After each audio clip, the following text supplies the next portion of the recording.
जंगल की सियासत में एक नई कहानी।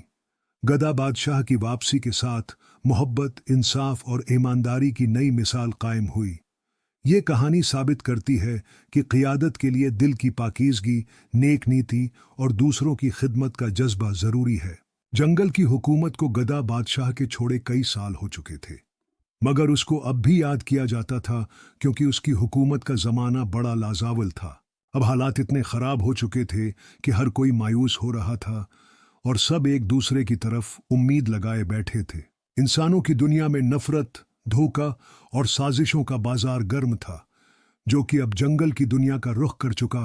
हर तरफ बदआमनी फैली हुई थी और जानवरों की दुनिया भी इससे मुतासिर हो रही थी। जब शेर बादशाह की हुकूमत कमज़ोर होने लगी और जानवरों में बेचैनी बढ़ गई, तो बुजुर्ग हाथी ने सब जानवरों को इकट्ठा किया ताकि बाहमी मुशावरत से उस मामले का हल कर सके। हमने पहले भी एक ऐसे बादशाह को मौका दिया था जो दिल का साफ और नीयत का अच्छा था। क्यों ना उसे एक बार फिर आजमाया जाए ताकि हमारे हालात बेहतरी की तरफ आ जा। सब जानवर हैरान रह गए कि हमें फिर बादशाह बदलना होगा और फिर से नए कानून और उसूल पर को मानने होंगे। कुछ ने मुखालफत की कि नहीं, ऐसा करना मुनासिब नहीं होगा, तो कुछ ने हमायत की और हाथी की बात पर इत्तिफाक जाहिर किया। मगर जब हरन, तोते और खरगोश ने भी हाथी की बात की तायीद की, तो फैसला हुआ कि गुदा बादशाह को वापस बुलाया जाए। इसलिए गुदा सरकार को बुलावा बीझा गया। जब गुधे को बुलाया गया तो वो पहले हचक कचाया और कान हिलाकर खड़े किए और उसने कहा, मैं तो एक आम सा गधा हूं, हुकूमत मेरे बस की बात नहीं, मैं अपनी जिंदगी में खुश हूं। मगर बुजुर्ग हाथी ने कहा, बादशाह वही होता है जो अपने फायदे के बजाय अपनी आवाम और दूसरों का सोचे, और यही खूबी तुम में है। आखिरकार गुदा मान गया। सब ने खुशी का इजहार किया। उसकी ताजपोशी धूमधाम से हुई। मगर इस बार उसने सीखा था कि सिर्फ ईमानदारी काफी नहीं, होशियारी और अक्लमंदी भी जरूरी है। इंसानों के करतूतों का असर जंगल पर पड़ रहा था और जानवर भी इंसानों की तरह एक दूसरे को धोखा दे रहे थे और एक दूसरे से हसद करने लगे थे। जानवर एक दूसरे के खिलाफ साजिशें करने लगे थे।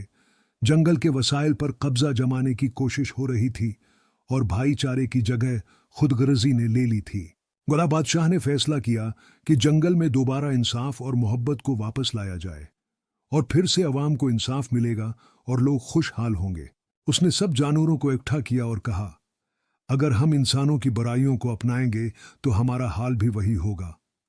हम एक दूसरे को जद्दबाजी में मार डालेंगे।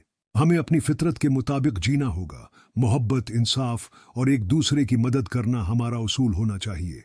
उसने सब जानवरों को एक दूसरे के साथ ताउन करने, ईमानदारी अपनाने और जंगल में इंसाफ कायम करने की तलकीन की। पहले तो किसी को यकीन ना आया, मगर जैसे जैसे गदा बादशाह ने खुद अमल करके दिखाया, वैसे वैसे जानवर भी बदलने लगे। जंगल में खुशहाली आ गई और जब इंसानों ने यह देखा तो कुछ ने सबक सीखा और अपनी दुनिया में भी मोहब्बत और इंसाफ को अपनाना शुरू किया। ये साबित हो गया कि हुकूमत का हक इसी को है जो दूसरों के फायदे के लिए काम करे, चाहे वो एक आम सा गुदा ही क्यों ना हो। क़यादत सिर्फ ताकत से नहीं, नीयत की सच्चाई और इंसाफ से की जाती है।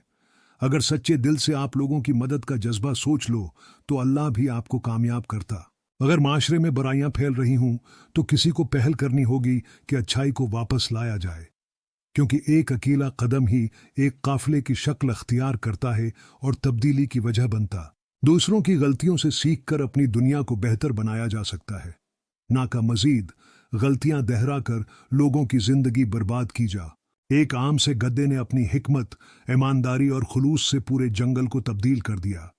ये कहानी हमें सिखाती है कि अच्छी क़ियादत के लिए ताकत नहीं, बल्कि नेक नियति और इंसाफ जरूरी है। ये कहानी खास तौर पर इन लोगों के लिए है जो माशरे में मुस्बित तब्दीली लाना चाहते हैं।